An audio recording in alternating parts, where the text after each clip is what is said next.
पांच, कौन से पांच? कोई भी पांच नहीं चलेगा, जीरो नहीं ले सकते, जीरो नहीं ले क्योंकि जीरो लोगे तो उसको पहले प्लेस पे रखना पड़ेगा। तो बचे कितने जीरो को छोड़ के? 9। कितने बचे? कितने चाहिए? बस इसका आंसर 95 है।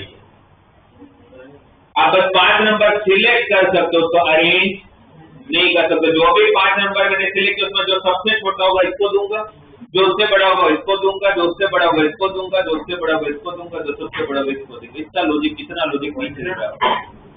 तो फिर दूसरे का आंसर 10 से हुआ इसका आंसर, क्योंकि अब जीरो भी हो सकता है, क्योंकि जीरो होगा तो लास्ट प्लेस पर आ जाएगा। आए समझ में? पहले ये तो सोचो कि कॉम्बिनेशन या परमिटेशन, क्योंकि आप परमिटेशन तभी करते हो ना जब सिलेक्शन हो जाए, बस इसमें सिलेक्ट कर सकते हो। अरेंज एनपीओ फर्क का मतलब क्या समझे आप लोगों ने, जहां से हमारा फर्क लाने लगा? एनपीओ फर्क का मतलब क्या था? एनपीओ आरपीओ पर, ये ज्यादा जरूरी है आपके लिए, क्योंकि आप इनमें से आर ऑब्जेक्ट को अरेंज तो तब करोगे ना जब पहले सिलेक्शन हो जाएगा, और अरेंज करेंगे किसको? इसमें अरेंजमेंट हमारे हाथ में चॉइस उन्होंने छोड़ा नहीं है। क्यों नहीं छोड़ा? बिकॉज उन्होंने बोला कि ऑर्डर का असेंडिंग होना चाहिए, तो डिसेंडिंग होना चाहिए। असेंडिंग था इसलिए जीरो ले नहीं पा रहा, इसलिए 95 आया। डिसेंडिंग है तो जीरो हो सकता है, जीरो सिलेक्ट कर लो, लास्ट में रख देना। क्लियर?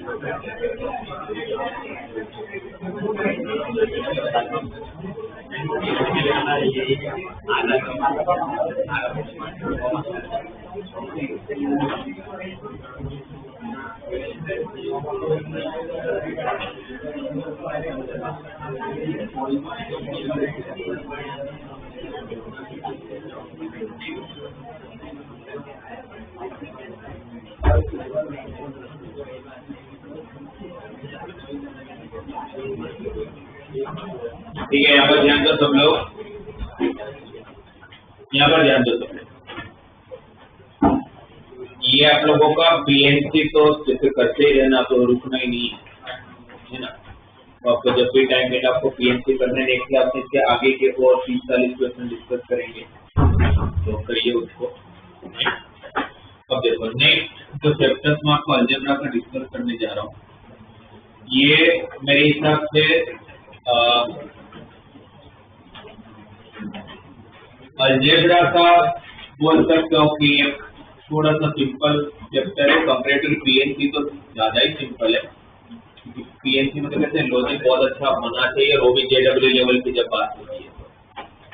बाइनोमियल थ्योरम में इतना बड़े लॉजिक की जरूरत होती नहीं है, राइट? तो ये मेरे हिसाब से स्कोरिंग कुछ आप पढ़ा लो, तो क्या बता रहे? स्कूल में एक पीरियड में हो गया, क्योंकि स्कूल आपका महान है अपने बहुत चलेगा।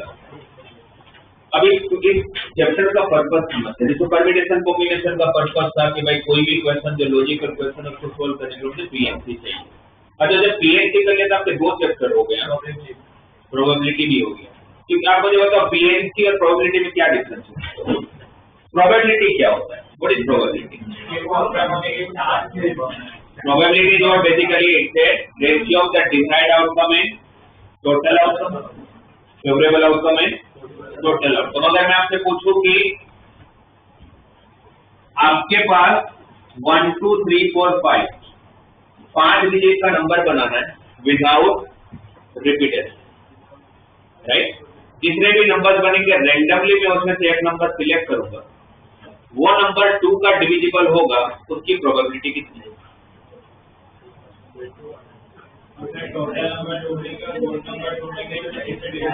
प्रोबेबिलिटी सबको पता है, इसमें फेवरेबल आउटकम अपॉन 5 डिजिट के टोटल नंबर कितने बनेंगे?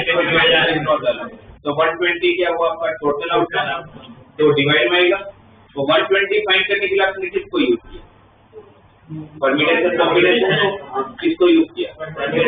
अब फेवरेबल क्या था कि मेरा नंबर वैसा ही सिलेक्ट होना चाहिए जो 2 से डिविजिबल, तो लास्ट में किसको तो हम क्या करेंगे 5 डिजिट का ब्लॉक बना लेंगे, इसका लास्ट प्लेस पर 2 या 4, तो यहाँ पे लिखेंगे चॉइस 2, यहाँ पर कितनी चॉइस 4, रिपीटेशन अलाउड नहीं, यहाँ पर 3, यहाँ पर 2 और यहाँ पर 1, तो कितने बने? ये 48 क्या हुआ आपका फेवरेबल आउटकम? ये क्या मिला आपको? तो उसके लिए आपको फेवरेबल आउटकम और टोटल आउटकम फाइंड करने के लिए आपको किसकी जरूरत है? इसलिए पीएच आता है तो प्रोबेबिलिटी हो गया, राइट? प्रोबेबिलिटी में और कुछ अलग करना ही नहीं है, probability is favourable outcome upon, clear है, राइट? तो आप लोगों का फिर यहाँ पर जो 2/5 आंसर आ जाएगा। इसलिए प्रोबेबिलिटी मतलब पीएच आपने कर लिया तो प्रोबेबिलिटी हो चुका था, फिर 2 चैप्टर हो जाते हैं जब पीएच आप अच्छे से करते हो। फाइन। अब जैसे पीएनसी की नीड इसलिए था कुछ लॉजिक के लिए मुझे वो चाहिए, तो बाइनोमियल थ्योरम की नीड क्या है? पूरे मैथ्स में बाइनोमियल की जरूरत क्या पड़ी मैथमेटिक्स में? तो बाइनोमियल की जरूरत ये पड़ी, अगर आप लोगों को बोला जाए कि भाई x प्लस वाई का स्क्वायर कितना होगा, तो सब लोगों को आता है ना? क्या होगा? x square plus 2xy plus y. आपको कोई पूछे कि भाई x प्लस वाई का क्यूब कितना होगा, तो ये सबको आता है, x cube plus 3x plus 3xy square plus y cube. x plus y raise to 4 भी एक बार कर लेंगे, करना है तो बहुत बड़ी बात नहीं है। x plus y raise to 4 करना होगा तो x प्लस वाई का स्क्वायर कर लेंगे और फिर उसका वापस स्क्वायर कर लेंगे, तो x प्लस b का स्क्वायर करना आता है अपने को, उससे भी आंसर आ जाएगा। और अगर यही क्वेश्चन अगर x plus y raise to 3 पूछे तो ऐसा नहीं कि नहीं हो सकता, बहुत टाइम होता है, x प्लस वाई को 10 बार मल्टीप्लाई कर लो, 20-25 मिनट लगेगा बट आंसर तो आ ही जाएगा, है ना? बट ऑब्वियसली ऐसा तो नहीं करेंगे। और चलो x plus y raise to 10 कर भी लिया आपने 10 बार मल्टीप्लाई करके, x plus y raise to 1/2 का एक्सपांशन कैसे करोगे? ये x plus y raise to power -2 का एक्सपांशन कैसे करोगे? नहीं नीचे एक्सपांशन नहीं बोलते, उसको सिंपलीफाई बोलते हैं, एक्सपांशन करना। तो अब आप कैसे एक्सपांशन तो आता भी नहीं, ऐसा भी नहीं आता, बट इसको चलो एक बार बहुत टाइम होता है x प्लस वाई को 10 बार मल्टीप्लाई करके कर सकते हैं। तो ऐसे कोई भी एक्सपांशन जहां पर 2 टर्म हो, बस इसके अंदर एक ही रिस्ट्रिक्शन है, बाई मतलब 2, है ना? मैथ में बाई ग्रीक वर्ड है, बाई मतलब 2, जैसे यूनी मतलब 1, है ना? तो यहाँ पर बस एक ही रिस्ट्रिक्शन है कि आप तो पूरा चैप्टर में पढ़ोगे, मतलब आपको एटलीस्ट एनसीईआरटी में जो दिया है वो सिर्फ और सिर्फ 2 टर्म के एक्सपांशन की बात है। बाइनोमियल थ्योरम चैप्टर इसलिए बना है कि आपका कोई भी पावर इससे नेगेटिव, पॉजिटिव, फ्रैक्शनल, अगर मुझे एक्सपांशन करना है तो मुझे कौन से चैप्टर की जरूरत पड़ेगी, कौन से कॉन्सेप्ट की जरूरत पड़ेगी? बाइनोमियल। हम तो क्लास में बाइनोमियल के बाद मल्टीनोमियल भी पढ़ लेंगे और ट्राइनोमियल भी पढ़ लेंगे, मतलब कितने भी टर्म का एक्सपांशन कर तो कैसे करेंगे वो सब भी डिस्कस कर लेंगे, राइट? बट इस चैप्टर का बेसिक रिक्वायरमेंट बस ये है कि मुझे किसी का भी एक्सपांशन करना हो बस 2 टर्म होने चाहिए, तब किसकी हेल्प लोगे? बाइनोमियल। एक्सपांशन कैसे वर्क करता है अब ये बताए, x प्लस वाई का square x square plus 2xy plus y square कैसे बना होगा? तो फिर आपको क्या लगता है x plus y raise to 5 का भी एक्सपांशन करना हो तो उन्होंने x प्लस वाई को 5 पर मल्टीप्लाई किया होगा? नहीं, तो एक्सपांशन ऐसे नहीं हुआ, एक्सपांशन में बताते एक्सपांशन कैसे बना। पास्कल नाम के मैथमेटिशियन ने इसका एक्सपांशन सिखाया है, उसने क्या बोला, x plus y raise to n, अभी मैं सिर्फ आपको पॉजिटिव इंटीजर के लिए बता रहा हूँ, पहले पॉजिटिव समझ लो, n belongs to z plus n क्या है आप लोगों का? कोई भी पॉजिटिव। जब आप कोई भी 2 टर्म का एक्सपांशन करोगे ना, बहुत सिंपल सा रूल, जो फर्स्ट टर्म होता है उसका हाईएस्ट पावर लेने का, जो फर्स्ट टर्म होता है उसका हाईएस्ट पावर और सेकंड का उस टाइम पर लोएस्ट पावर, फर्स्ट का हाईएस्ट पावर उस टाइम पर सेकंड का लोएस्ट पावर, तो सेकंड का लोएस्ट पावर कितना होगा? 0, करेक्ट? फिर अब क्या करेंगे, उसके बाद x का पावर एक डिक्रीज करेंगे, y का पावर एक इंक्रीज करेंगे, राइट। x का पावर और एक डिक्रीज करेंगे, y का पावर इंक्रीज करेंगे। कब तक चलेगा?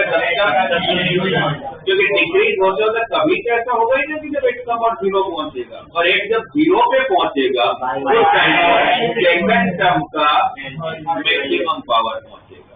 और एक चीज आप अगर नोटिस करोगे तो सारे टर्म के अंदर वे पावर जो है ना उसका एडिशन जब करते हैं तो हमेशा टोटल निकलता है। अब ये जो एक्सपांशन के उसका कहीं पर भी देख लो, ये 2 था तो उस टाइम पर y का पावर कितना होगा? 0। तो 2 + 0 2, यहाँ पर 1 है, यहाँ पर 1 है तो 1 + 1 2, यहाँ पर 2 है तो x का पावर कितना होगा? 2 + 0 वो हमेशा सेटिस्फाई होता है। तो यहाँ पर भी जब x का पावर n है तो y का पावर 0 होगा, जब x का पावर n - 1 है तो y का पावर 1 होगा। x डिक्रीज होते जाएगा उसके सामने y इंक्रीज होते जाएगा। और इनके साथ अब कुछ ना कुछ कोएफिशिएंट्स भी होंगे, है ना।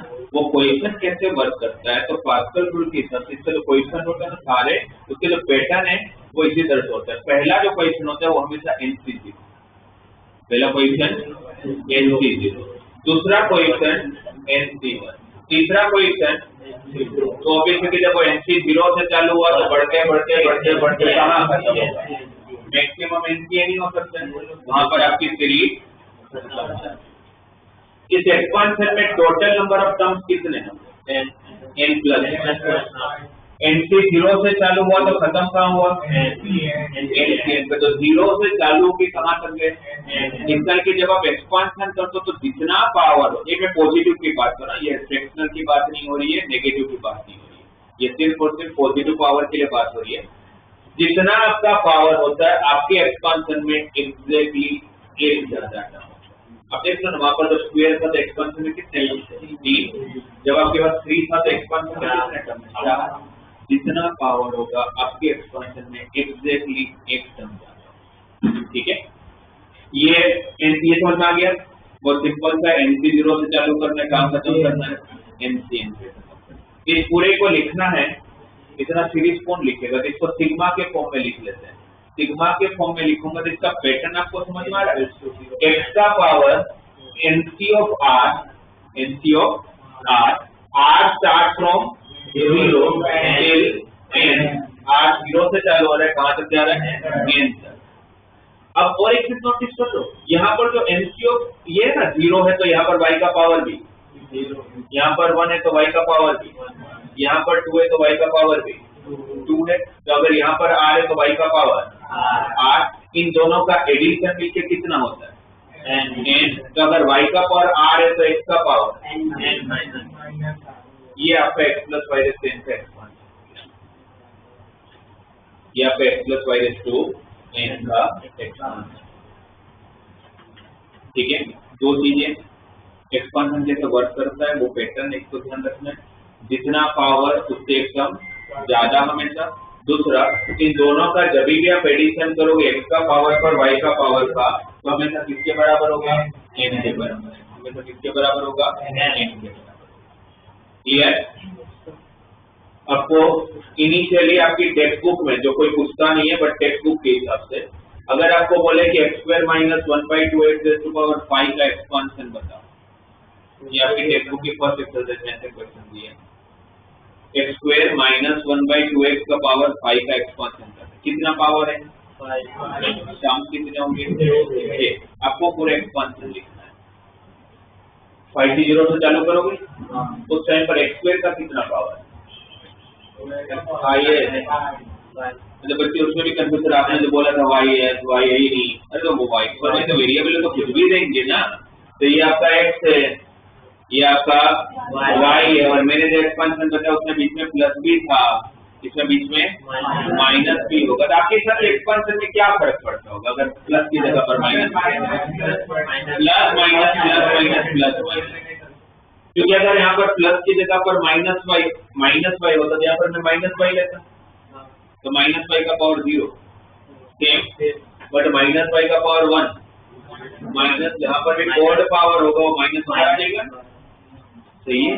बट यहाँ पर -y का इवन पावर करोगे तो कुछ फर्क पड़ेगा? नहीं फर्क पड़ेगा। इसका मतलब x - y का एक्सपांशन एग्जैक्टली सेम होगा, बस ऑल्टरनेट रहेगा। पहला प्लस होगा तो दूसरा टर्म फिर वापस प्लस फिर वापस माइनस। तो उसको लिखना है तो कैसे लिखो यहाँ पर sigma of r equal to 0 to n NC of r x raise to y की जगह पर फिर क्या आएगा माइनस y की जगह पर क्या आएगा और वो माइनस y का भी पावर r होगा तो एक -1 रेज टू r आएगा ना। समझ आया क्या लिखा होगा? वापस लिख देता हूँ यहाँ पर जिनको समझ नहीं है NC of r into x raise to n minus r into minus y का पावर r। भाई ये जो एक्सपांशन और शिफ्ट कब एप्लीकेबल है जब बीच में प्लस हो, अगर माइनस हो तो आपको माइनस लेना पड़ेगा, अगर आप माइनस लोगे तो माइनस वाई का पावर r। तो ये जो r पावर लिख रहे हो तो माइनस का भी पावर होगा ना और r y का भी पावर होगा तो -1 का पावर r को क्या लिखोगे -1 रेज टू r ही तो लिखोगे यस।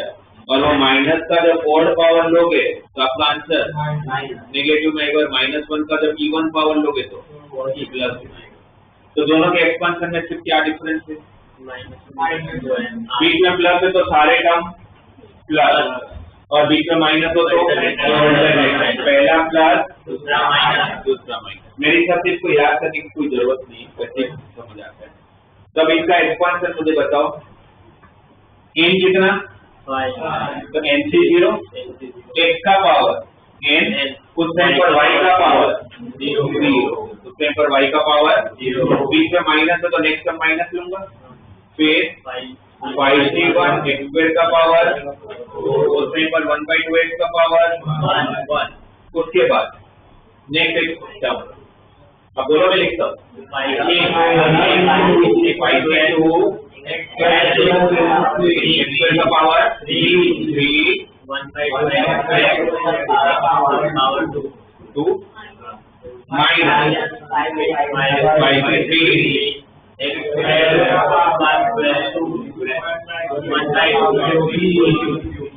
देखिए पड़ेगा प्लस 5c4 x स्क्वायर का पावर 1/2 x का पावर 4 और last 5c5 x square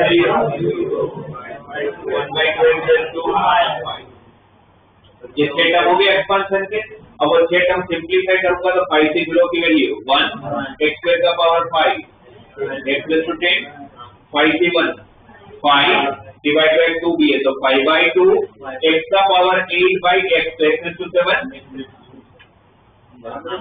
5c2 10 divide by 2 का स्क्वायर 4 10/4 तो 5/2 x का पावर 6 x का power 2 cut x plus 4 minus 5c3 वापस पे 10 ना यहाँ पर 2 का पावर 3 तो 10/8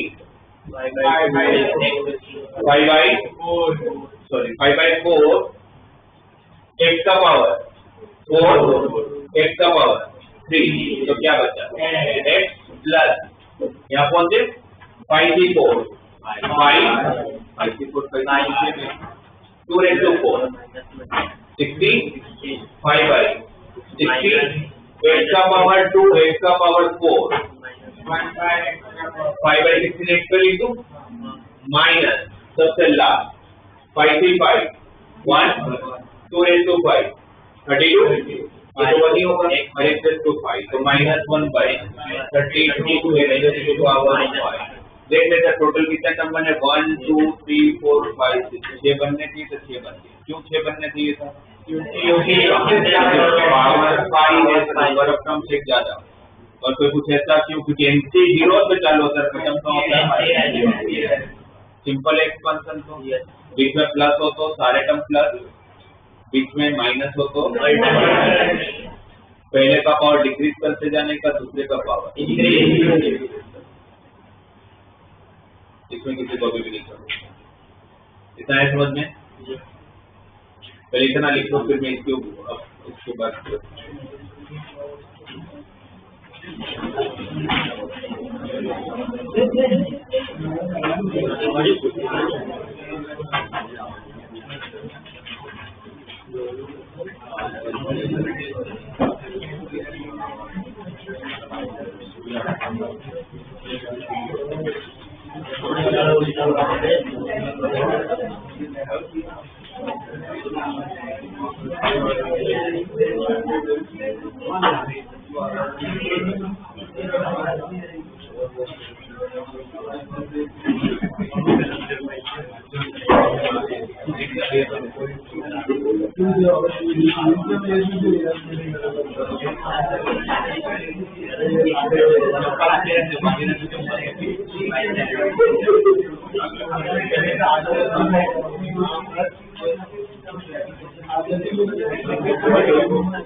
लिखा आप लोगों ने इतना जितना लिखना है वो लिखिए। अच्छा आप लोग एक चीज बताओ, ये जो हमने जनरल एक्सपांशन हमें इसको बोलते हैं general expansion of x plus y raise to n। इस एक्सपांशन में अगर हम लोग r को अगर 0 रखे तो हमें कौन सा टर्म मिलेगा? फर्स्ट r को 0 रखोगे तो टर्म नंबर कौन सा होगा? फर्स्ट। r को 1 रखोगे तो r को 2 रखोगे तो r को 4 रखोगे तो r को 4 रखोगे तो r को 0 रखने पर फर्स्ट टर्म मिल रहा है, r को 1 रखने पर सेकंड टर्म मिल रहा है, r को 2 रखने पर थर्ड टर्म मिल रहा है, r को 4 रखने पर फिफ्थ टर्म मिल रहा है, r को 20 रखूंगा तो 21st टर्म मिलेगा। सही है। तो इसका मतलब ये हो गया कि इसके एक्सपांशन का जनरल टर्म क्या होता है मुझे पता है। पूरे एक्सपांशन में अगर मैं NC of r into x raise to n minus r into y raise to r बोलता हूँ तो r को 0 रखने पर अगर मुझे फर्स्ट टर्म मिल रहा है, r को 2 रखने पर मुझे थर्ड टर्म मिल रहा है, r को 5 रखने पर मुझे सिक्स्थ टर्म मिल रहा है, तो r को r रखने पर कौन सा टर्म मिलेगा? पूरा बाइनोमियल जिस कंसेप्ट पे चलता है वो बस कंसेप्ट यही है। आपके बाइनोमियल के 90% क्वेश्चन सिर्फ इस कंसेप्ट से बन जाएंगे। 90 तो नहीं बोल सकते बट 70% कंसेप्ट क्वेश्चन इससे बन जाएंगे। r को r रखोगे तो कौन सा टर्म नंबर होगा? r plus. इसके एक्सपांशन का जनरल टर्म, इसके एक्सपांशन का हर टर्म जिस तरह से काम करता है वो ये T of r plus 1 equal to NC of r x raised to n minus r into y raised to। ये r plus 1 लिखो, समझ आया आपको? क्योंकि यहाँ पर r होगा तो टर्म नंबर एक याद होगा, T represent term number, T किसको रिप्रेजेंट कर रहा है? Term number. r है तो टर्म नंबर कौन सा होगा? r। ये ठीक है।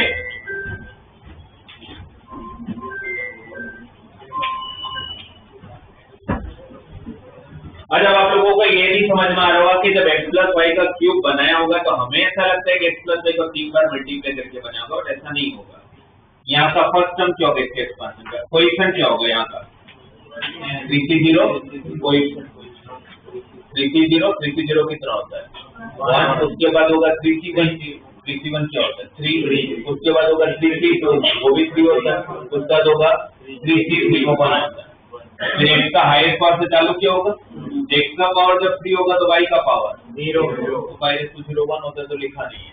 फिर x का पावर 1 डिक्रीज होगा तो उस टाइम पर y का पावर इंक्रीज होगा, फिर x का पावर और 1 डिक्रीज होगा तो y का पावर उस टाइम पर, फिर x का पावर 0 हो गया अगर उस टाइम पर y का पावर इंक्रीज होगा। तो हर एक्सपांशन बना इसी से, वो तो छोटे छोटे एक्सपांशन है तो हम बोल सकते थे कि x प्लस y को 3 बार मल्टीप्लाई करके बना होगा, बट ऐसा बना नहीं होगा, बना इससे ही करेक्ट। अब ये जो जनरल टर्म जो लिखा हमने t of r plus 1 equal to nt of r x raised to n minus r into y raised to r, इससे आपको जैसे बताया कि 70% क्वेश्चन बन जाते हैं। क्वेश्चन कैसे आएंगे आपके सामने, क्वेश्चन आपको दिया जाएगा, ध्यान दीजिएगा 2x square minus 1/3x raised to power 6, और अगर मुझे कोई पूछे कि इसके, कोई आपको ये नहीं पूछने वाले कि इसके स्कूल का पता नहीं, बट कोई आपको ये नहीं पूछने वाले कि इसका एक्सपांशन लिखिए, तो किसी को इंटरेस्ट नहीं कि आपको इसका एक्सपांशन करना आता है कि नहीं, वो इसको वो जानने के लिए कि आपको एक्सपांशन आता है कि नहीं, उनको पूरा एक्सपांशन थोड़ी जानने की जरूरत है, वो तो आपको सिर्फ ये पूछने की इसका फोर्थ टर्म बताओ।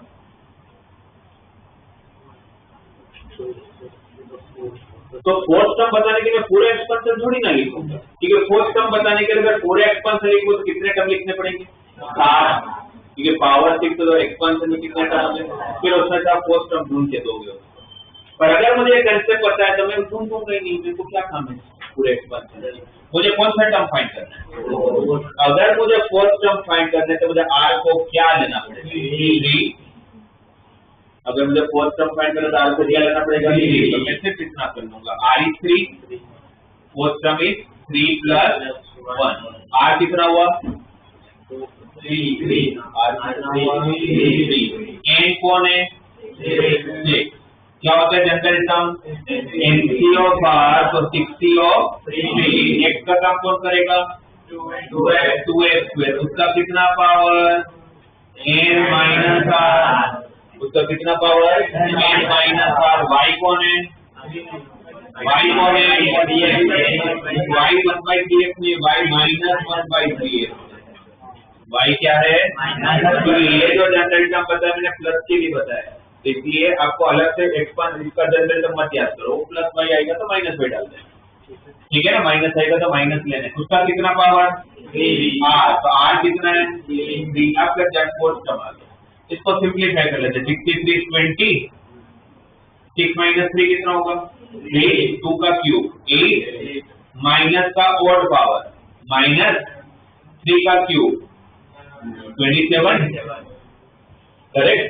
x का पावर 6 minus 3 3 into 2, और यहाँ पर x क्यूब के साथ कैंसिल, सही है, तो -160/27 x क्यूब, ये मेरा आंसर आ गया। इसका फोर्थ टर्म नहीं है, मुझे उसके लिए पूरे एक्सपांशन करने की कोई जरूरत नहीं है, ठीक है, ये समझ आया। इसमें 2-3 टाइप के क्वेश्चन, ये पहला क्वेश्चन कि आपको फोर्थ टर्म फाइंड करना।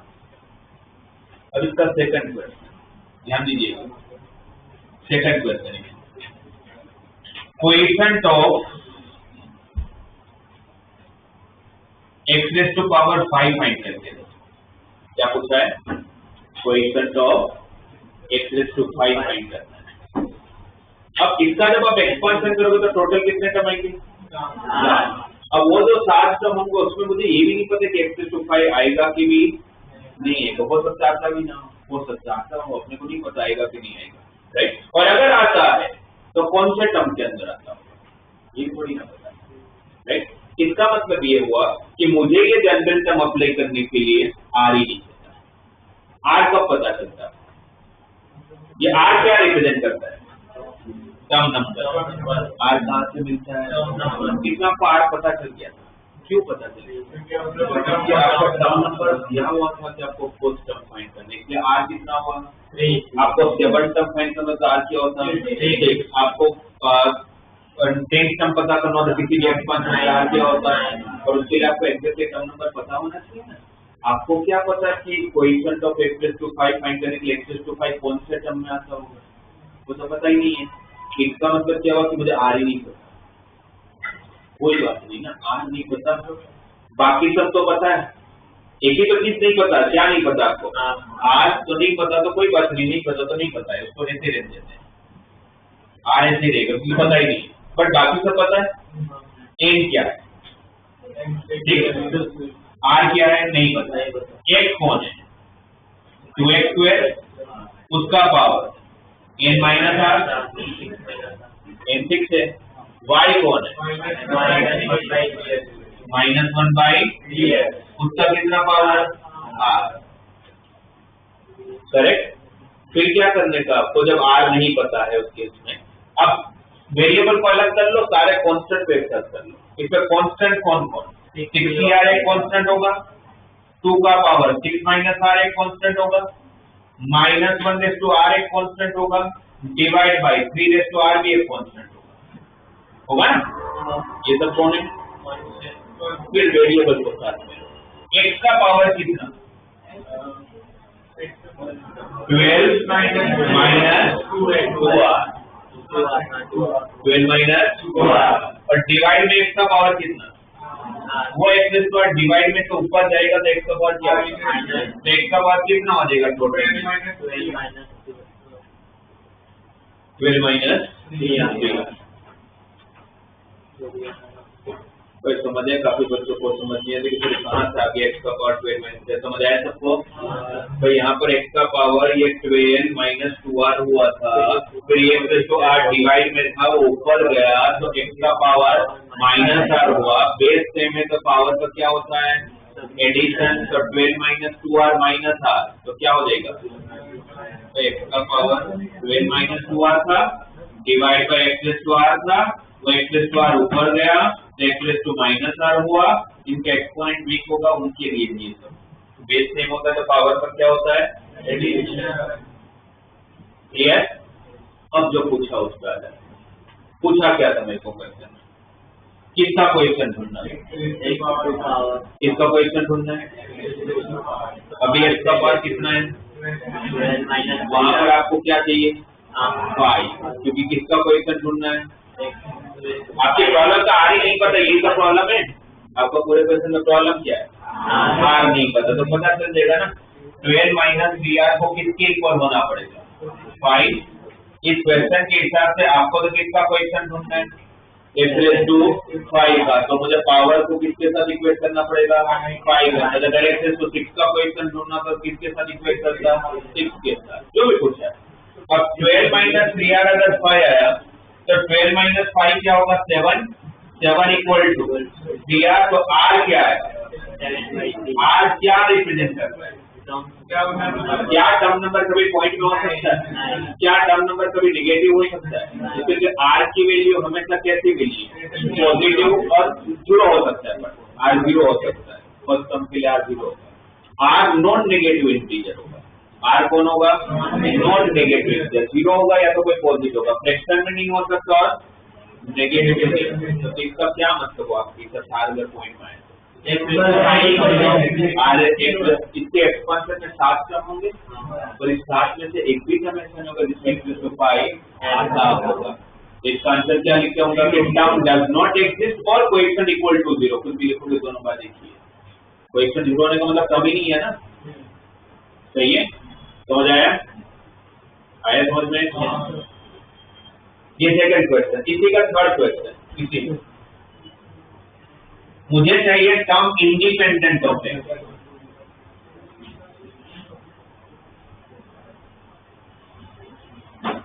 क्या चाहिए मुझे? टर्म इंडिपेंडेंट ऑफ एक्स या तो free from x. Next question क्या है? इसी एक्सपांशन को लेके कि वो टर्म बताओ which is independent of X और free from X. Free from X independent of X का मतलब क्या हुआ? जिसका सिर्फ कांस्टेंट एक कोई एक कब नहीं होगा, x का पावर 0 होगा। देखता कि यहाँ तक सब कुछ चेक करूंगा। इस थर्ड पार्ट में भी यहाँ तक तो कुछ भी चेंज नहीं होगा। कोई भी क्वेश्चन में यहाँ तक कुछ चेंज नहीं होता। हर क्वेश्चन में आपको अप्लाई यही करना है।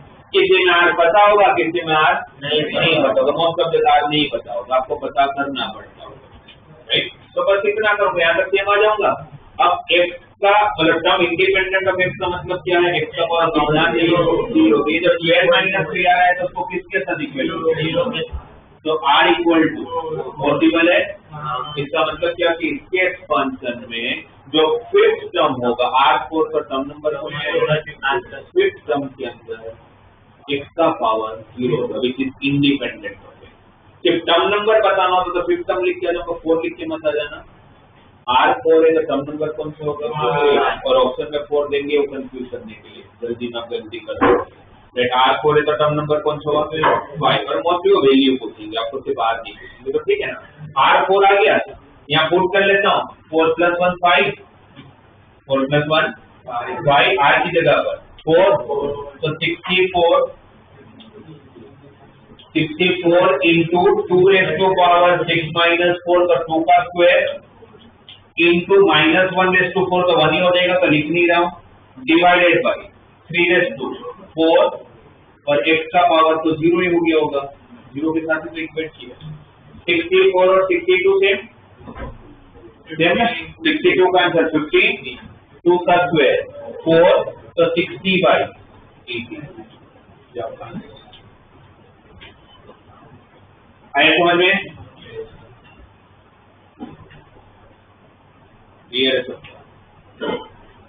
किसी को कोई डाउट? किसको यूज करोगे आप हमारे क्वेश्चन में? जनरल टर्म को यूज कर लो, काम हो जाएगा।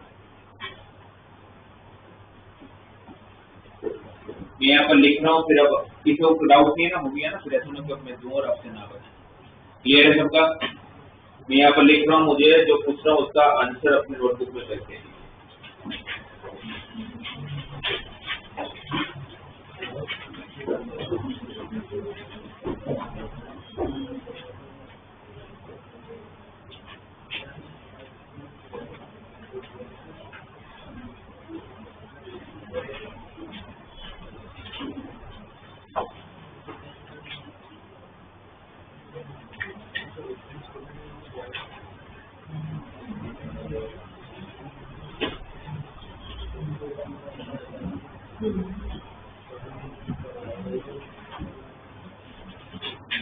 x² + 1/2 x raised to power 10।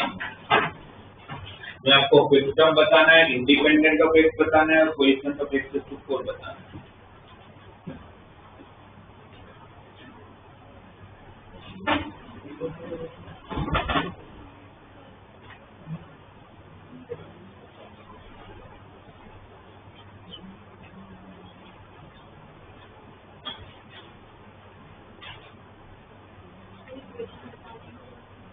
क्या बोले? पूरा सोल्व करना।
आया सबका?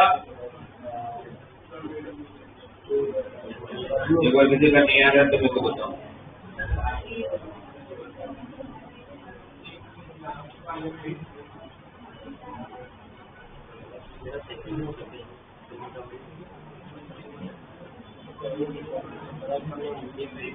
पहले का देखो ना, सब लोग का फर्स्ट का आंसर ये आ रहा है 105/8 into x to 10।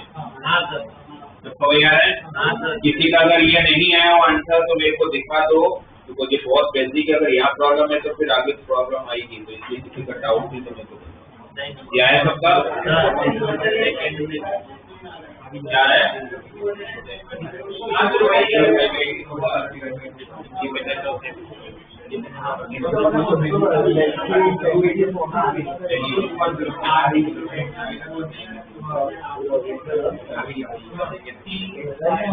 आंसर चाहिए आज हो गया उसको पूरी तरीके से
आपको फिक्स हमने आज को लिया अपने 4 तो यहाँ पर 3 लिया और फिर एक ही नहीं करता आप लोग।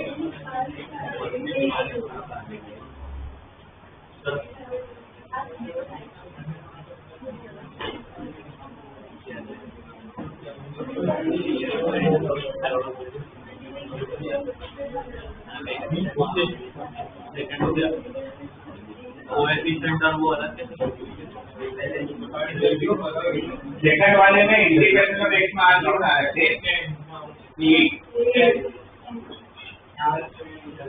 यही है ना।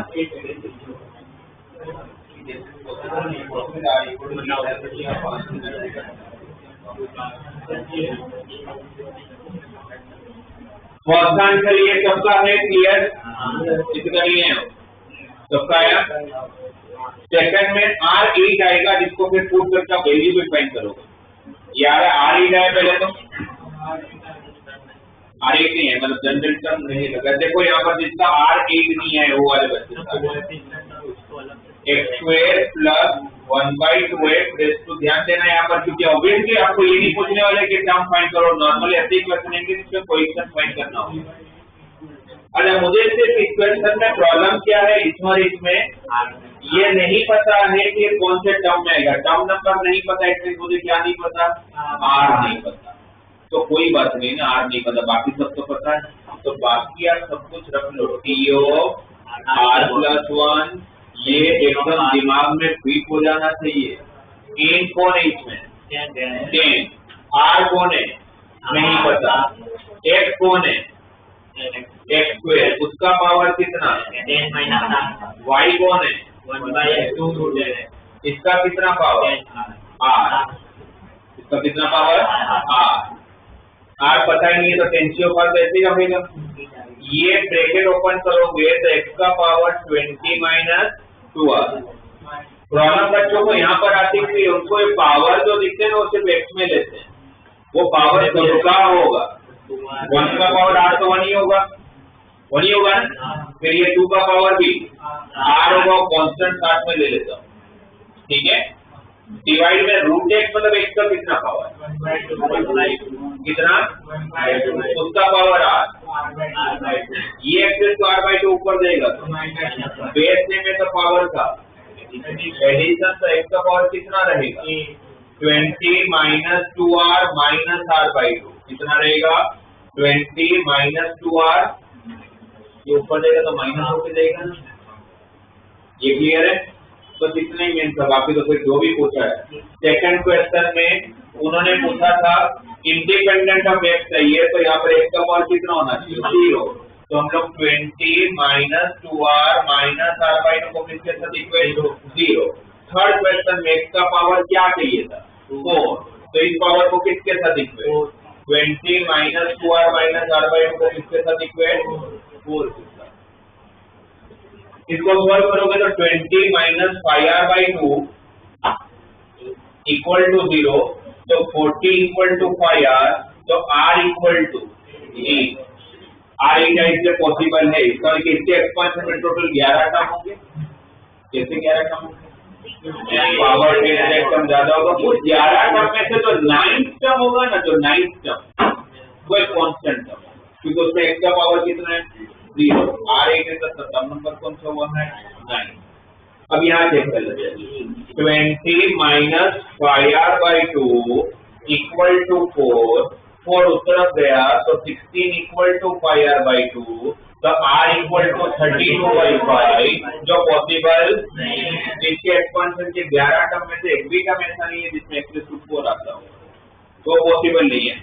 या क्वेश्चन 0 लिख के आ जाऊंगा, ये तो पॉसिबल है। इसकी फिर वैल्यू भी ढूंढनी पड़ेगी, इसकी वैल्यू कौन है, r8। अगर फिर टर्म नंबर पूछा है तो आंसर 9, और वैल्यू पूछा है तो r की जगह पर यहाँ क्या रख लेंगे, 8। तो आपका आंसर क्या होगा, 39। 10c ऑफ 10c each और 10c 2 सेम होता है, 10c2 का आंसर 45।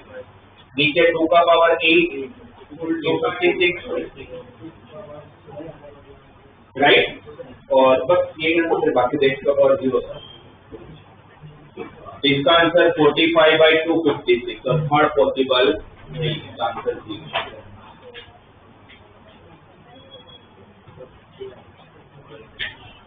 आए समझ में,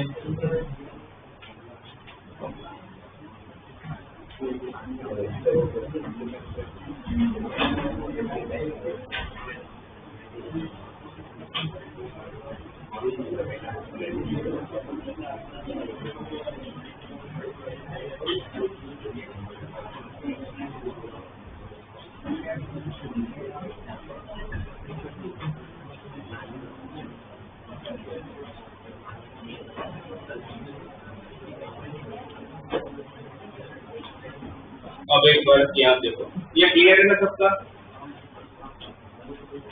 अब देखो यहाँ पर टाइटल दिया हुआ है मिडल टर्म।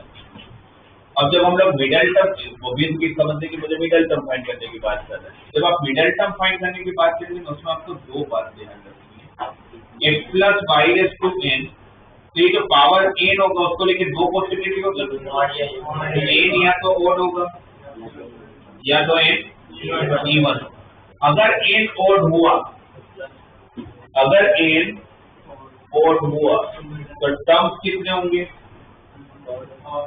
इवन। तो एक टर्म ज्यादा होता है ना। अगर पावर 9 है तो टर्म्स कितने होंगे? 10 से एक टर्म ज्यादा होगा। तो पावर ओड है तो टर्म्स कितने होंगे? पावर इवन है तो टर्म्स कितने होंगे? और अगर टर्म्स इवन है तो फिर तो दो मिडल टर्म होंगे। अगर पावर इवन है तो कितने मिडल टर्म होंगे? दो होंगे। और पावर ओड है तो जैसे एक एग्जांपल के हिसाब से x plus y raise to 5 है तो पावर 5 का टर्म कितने? T1, T2, T3, T4, T5 और अब किसको मिडल टर्म बोलेंगे? दोनों ही मिडल है फिर तो मेरे लिए, है ना? इवन टर्म में तो दो मिडल टर्म मिलेंगे। वो कौन से दो मिडल टर्म? या तो फिर लिख के चेक करो पूरा, उतना थोड़ी ना टाइम, राइट? तो फिर हम ये बोल सकते हैं टर्म C1 होंगे तो मेरे पास दो मिडल टर्म होंगे। कौन कौन सा? n plus 1 divide by 2, 5 plus 1 6/2 third term होगा, और n प्लस 3/2।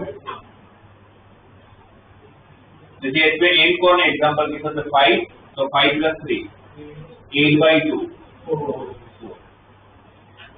आपको ये जनरल टर्म हर क्वेश्चन में अप्लाई करना है, मोस्ट ऑफ क्वेश्चन, और इसमें से एक ही तो चीज नहीं पता होती क्या, और वो कहाँ से पता चलता है?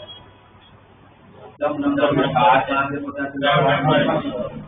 जब नंबर मुझे पता चलता है तो मेरी कॉन्फर्मेशन की इसके एक्सपेंशन में मिडिल टर्म है कौन सा। अगर मुझे ये पता चल जाता है कि मिडिल टर्म 9 है तो फिर तो मुझे पता है कि R8 होगा।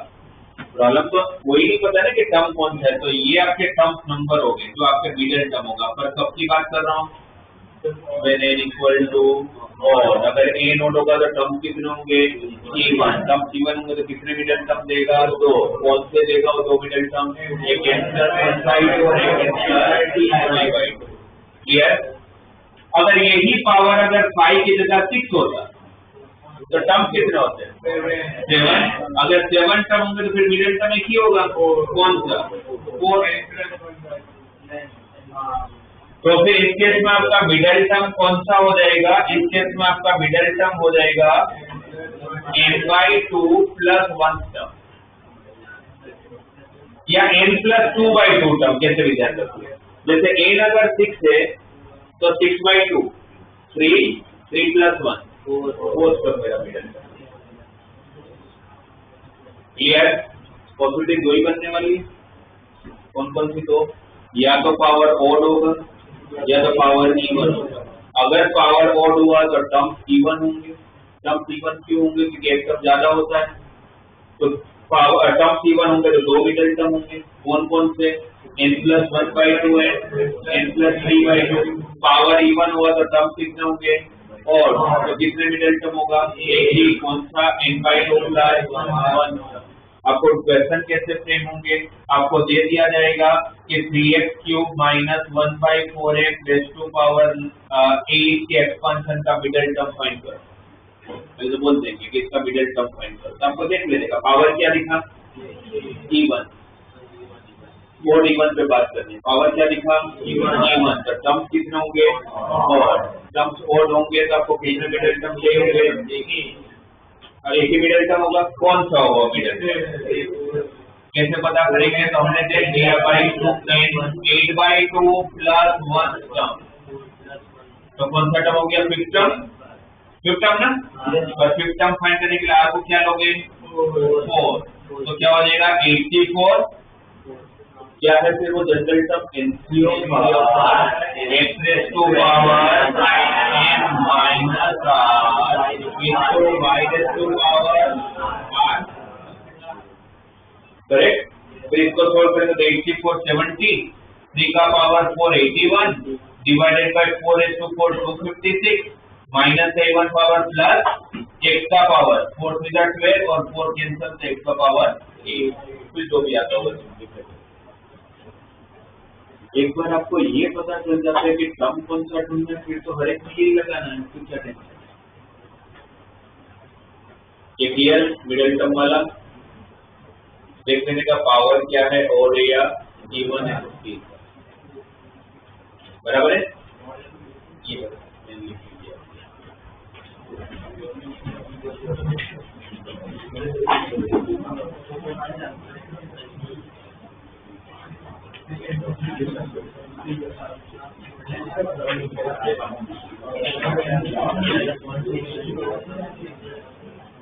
आप कब से कैलकुलेटर में क्या कर रहे हो?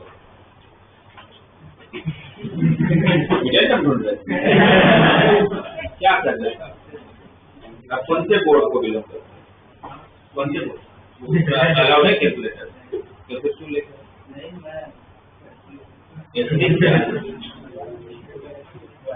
मोबाइल हाथ में नहीं है तो कुछ तो चाहिए हाथ में।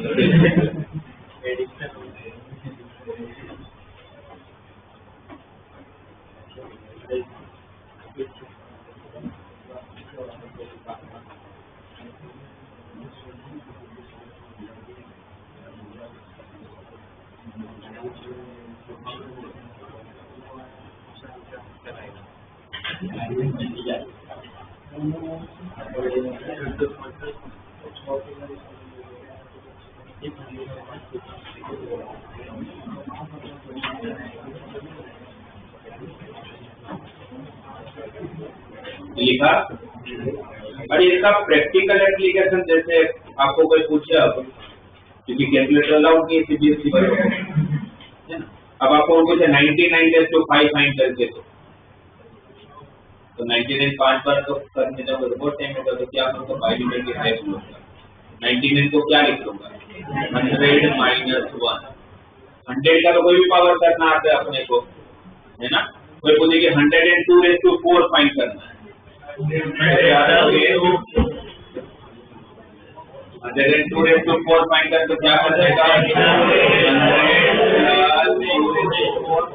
ठीक है 102 raised to 4 करने में टाइम लगेगा बट 100 प्लस 2 raised to 4 करने में टाइम नहीं लगेगा क्योंकि आपको पता है कि 4301 पहला टर्म 43 ना और 100 का पावर 4 उसके बाद 41 is 4 100 का पावर 3 2 का पावर 1 ये सब तो फटाफट हो जाता है 100 का कोई भी पावर नहीं क्या फर्क पड़ता। फिर उसके बाद 436 100 का पावर 1 डिक्रीज 2 का पावर 1 इंक्रीज उसके बाद 434 100 का पावर 1 2 का पावर 3 और सबसे लास्ट 44 1 100 raised to 0 1 तो 2 raised to पावर इसका कैलकुलेट करने में फिर भी फटाफट कर लेंगे ऐसा पूछने कोई जीवन है। ये मैं आपको इसलिए बता रहा हूँ क्योंकि भाई के पास कैलकुलेटर देखा कि मुझे याद आया कि भाई कैलकुलेटर तो हमारा अलाउड नहीं है तो हम क्या करेंगे एग्जाम में अगर ऐसा कुछ आ गया तो बाइनोमियल की आपको हेल्प ले लेना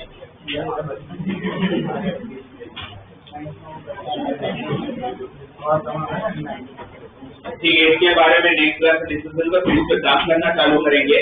तो और एक क्लास आपको मिला है पीएनसी का काम करने के लिए है ना डेडिकेटेड उसको तो बाकी फिर नेक्स्ट क्लास से गाइड में